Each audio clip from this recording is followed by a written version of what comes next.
and dancing just flex. Real flag boss, you know what just flex. Just flex, tell them say prayer works. Just flex, keep you posted all on your cruise, you know what just flex with subscribers, much respect for the support, number one, me say ya just flex. Yeah, wagwan, my viewers and subs, bless up, just flex just a forwarding, come to give you guys a one update here, a couple videos and thing, and it's been a while and thing, but you don't know, gunmen rob me in my peace, but me have life, I'm a good, your side. Yeah, I'm not even, me just look past that and thing aside. So, when I keep up no more time. So, soldier killed by his colleagues. Doctors suggest that slain JDF private was cut down by friendly fire. Popular medical practitioner Dr. Jefferson Ford is claiming that the bullet which killed 21-year-old Jamaica Defence Force Private Renil King came from a weapon belonging to the JDF. King was a part of a joint police military team deployed to a location on September 24, 2020, Milk River, Clarendon, on a narcotics operation where 2,900 pounds of marijuana and a boat were seized. It was reported that while conducting a search, the team came under fire from gunmen, and during the firefight, Private King was shot and injured. At the time, the JDF reported that the joint team provided first aid to King before he was airlifted to Maypen and subsequently to University Hospital of the West Indies, where he succumbed to his injuries. However, Dr. Ford, who said he was asked by Private King's family for assistance, is challenging some aspects of the JDF's report. He told the Jamaica news team that after observing the post-mortem which was conducted last Monday, he was satisfied that King was shot by a member of the JDF. He also said the post-mortem found that the entry and exit wounds on King's body were consistent with that of an M4 rifle. An M4 is the rifle that is used by the JDF, he said. However, he admitted that he had never seen an M4 wound in the field or in any gunshot with Badman. I've never seen an M4 in the hundreds of post-mortems I've done involving gunshot wounds, but this was an M4. I'm satisfied that he most likely was shot by a member of the JDF. Dr. Ford alleged. He said the soldier died on September 25 and the autopsy was not done until after an appeal for intervention was made to Prime Minister Andrew Holness in his capacity as Minister of Defence.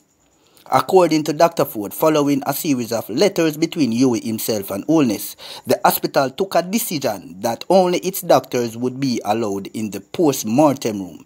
Subsequently, the body was transferred to House of Tranquility Funeral Home and a forensic post-mortem done under the auspices of the government. The family contacted me and said they would like to know if there are other circumstances they don't know about that I could look at. Identify the cause of his death so they can be properly satisfied. The family lawyer also wrote to me, hence my interest, Dr. Ford told the news team. So you see what I go on now, the family, yeah, them need to get some closure. So right now, them just go to a doctor and just tell him so right now for just do something so right now them can feel satisfied for know what really go down with Private King. Amid his pronouncements, Dr. Ford said he observed a number of irregularities on the body and in the form submitted by UHWI during the post-mortem. I proceeded to Tranquility last Monday morning and found to my distress that the notes from the UHWI had not arrived. I sent the policeman to go and fetch it as we wanted to know what they did at the UHWI. They sent us partial notes that I think were incomplete and they adjusted when they realized I was coming, he said. In proceeding with the post-mortem, Dr. Ford said the deceased man's face had decomposed and he could only be identified by his mother and sister based on characteristics of the body. I'm going to repeat again. The deceased man's face had decomposed and he could only be identified by his mother and sister based on characteristics of the body. Serious thing that. Further, Dr. Ford said the findings indicate that apart from the strong likelihood of the bullet belongings to a JDF weapon, there was negligence on the part of the JDF as the soldier was not wearing a helmet and no one on the operation knew how to administer first aid to the wounded man. The findings, firstly, were that if the soldier was wearing a helmet, he would not have died. It entered and left at the top of his head, within the scope of the head. If he was issued with a helmet and wearing a helmet, he would not have died. I have since then notified the Chief of Staff, and I get to understand that instructions have been given to the entire JDF that they do not go on operations without a helmet, Dr. Ford said. I also noticed that he died from copious blood loss, and I said it is impossible that they can send a team of soldiers in the field without even one person trained in first aid of such that they could stop a blood leak or stop a bleed. And this tells you the incompetence on the part of the JDF. They need to rectify that immediately.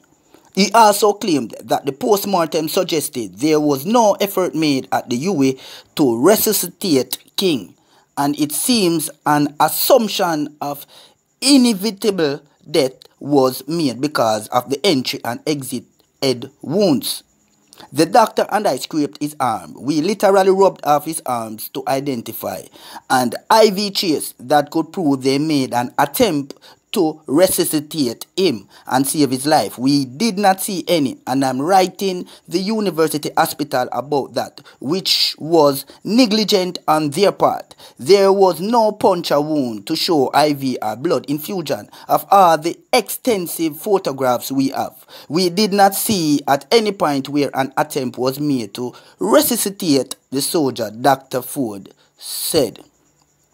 The medical practitioner said he has written to the Prime Minister, the Chief of Defence Staff and UHWI regarding his observation, and he expects an inquiry into the death of Private King. He said the post-mortem was also observed by the Independent Commission of Investigations and the file sent to the Forensic Department, which he expects will demand the original docket from the UHWI to determine what took place.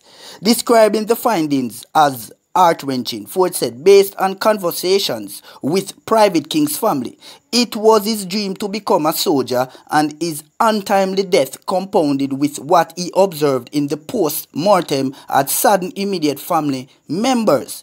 It's a shame because this is a young boy who has always wanted to be a soldier. If you look at his school years, he did everything to be a soldier. It is a crying shame. This was somebody who was willing to serve, Dr. Ford said. Asked to respond to Ford's claims, the JDF said the matter regarding Private King's death is currently being investigated by the JDF, the police, and Indicom. As a result, it is not willing to comment at this time. Medical consultant and senior legal officer of the UHWI, Dr. Peter Glegg, promised a response on the situation upon completion of internal investigations regarding how events pertaining to Private King unfold. So here we go, and let me repeat that again.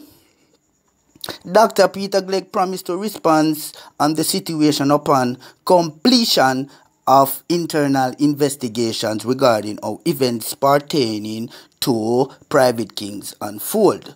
So, viewers and subs, this sad, yes, right? Yeah, and if we never really chat this a story, yeah, we hear people come out with it and think, but we really get the real, down to the real root. I know when family members, ask police and doctors for really make them can get some satisfaction, yeah, and can feel better, in a long run for no say, yo, instead of me I say a gunman kill him, I see colleagues them. So my viewers and subs, I'm not keep up no more time, just watch these couple videos, I'm soon forward, up top. Good morning, wherever you are. So this morning I went to my farm and I decided to dig one hill of my yam. Look at this guy. I have over 7-8 pounds of yam right here. One vine. See that guy? One vine. Give me this. This. So you see, if you sit down every day and say nothing now go on, nothing now go on. But if you get up and try do something, Trust me, something I go on. Look at this, people. See?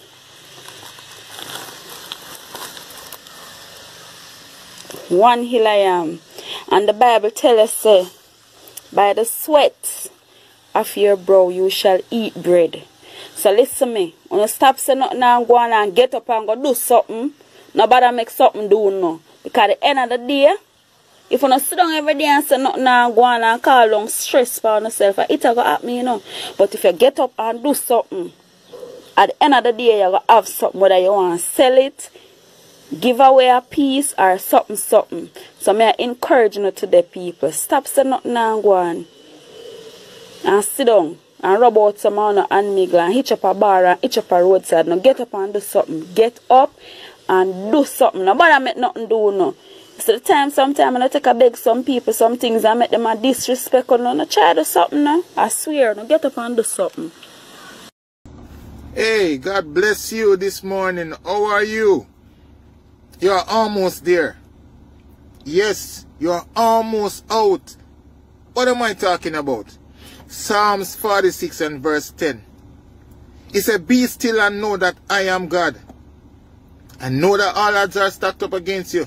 I know you feel like all hope is lost. I know you feel like this is the end and you won't make it. But I'm here to tell somebody this morning that God is about to show you his salvation. God is about to show himself strong in your situation. It seems like all hope is lost. Your back is against the wall. There's no other alternative but you going under. But I'm here to tell somebody this morning that God will not allow you to go under. In your darkness, he is your light. In your sad time, he is your joy. Whatever you're faced with right now, whatever you're going through, just stand and watch the salvation of your God. I remember when the children of Israel were standing up at the Red Sea, and there were mountains on either side, and Pharaoh and his army was coming at them. And they saw no other way. God made a way in that time. God opened the Red Sea. You can't see your way out right now, and you're worried. It's driving you crazy. But I'm telling you, just hold on to God. Be still in the midst of the turmoil. Stand up. Stand up on your feet and watch God work out your situation. Watch God turn your situation around. I don't know who this word is for this morning, but I'm here to encourage somebody. Stand still and watch the salvation of your God. Stand still and know that he is the God who is able to deliver and to bring you out by his mighty hand. God bless you. God bless you richly. God bless you richly. Have a fantastic week. Have a fantastic week. In Jesus' name. Hold on. Stand still and watch the salvation of your God. Yeah, so welcome back, my viewers and subs. Yeah, there you have it. So policeman, I make them know what's up. You don't care what you do, you have to put God first. You see it? Yeah. I will say that over and over again. And also the female we plant I am them, show them say right now, you hear me? Everybody can do it, you know, but you have some who don't like do it, but them love you do it and then them come reap where them don't plant. Yes, right? Yeah, done. So my viewers and subs, you know, gunman rob me star, but they don't know me have life and thing. Me say me da go and update on the real thing we go down, cause I want serious thing going, yes, right? But really and truly, my viewers and subs, we look past that because we have life and we can come back and start all over and over again. But my viewers and subs, just bless upon yourself, show in the comment and we. And them for no side, Ahmeds, representing for Just Blex. Just Blex tell them say prayer works. When the heathens are trying for you, once you die you hurt, the most I alert. If I them alone, them alone. Yeah man, Just Blex, you don't know your success getting them upset, you know what I mean?